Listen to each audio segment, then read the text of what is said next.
আজ শুক্রবার বজ্র বিদ্যুৎ সহ বৃষ্টির পূর্বাভাস দক্ষিণবঙ্গে।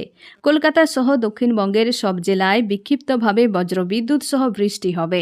বৃষ্টির সঙ্গে 40 থেকে 50 কিলোমিটার প্রতি ঘন্টা গতিবেগে দমকা ঝোড়ো বাতাস বইতে পারে। সোমবার থেকে বৃষ্টির সম্ভাবনা বাড়বে রাজ্যে। আগামী সপ্তাহে রাজ্যের প্রায় সব জেলাতেই বিক্ষিপ্তভাবে বজ্রবিদ্যুৎ সহ ঝড় বৃষ্টির সম্ভাবনা রয়েছে, এমনটাই জানিয়েছে আবহাওয়া দপ্তর।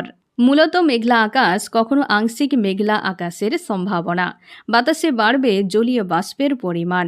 অস্বস্তি বাড়তে পারে দক্ষিণবঙ্গে, তবে মেঘলা আকাশের কারণে দিনের তাপমাত্রা কিছুটা কমতে পারে। উত্তরবঙ্গে আগামী সপ্তাহে বৃষ্টির সম্ভাবনা বাড়বে। রবিবার ও সোমবার উত্তরবঙ্গের সব জেলাতেই হালকা থেকে মাঝারি বৃষ্টির সম্ভাবনা রয়েছে। বজ্রবিদ্যুৎ সহ বৃষ্টির সঙ্গে দমকা ঝোড়ো বাতাস বইবে। শনিবার থেকে দার্জিলিংয়ের পার্বত্য এলাকায় বৃষ্টির সম্ভাবনা রয়েছে। কলকাতায় আজ শুক্রবার ঝড় বৃষ্টির সম্ভাবনা। বিকেলে বা সন্ধ্যায় বজ্রবিদ্যুৎ সহ বৃষ্টির সম্ভাবনা রয়েছে। সঙ্গে 40 থেকে 50 কিমি প্রতি ঘন্টা গতিবেগে দমকা ঝোড়ো বাতাস বইবে। আগামী সপ্তাহে বৃষ্টির সম্ভাবনা আরও বাড়বে।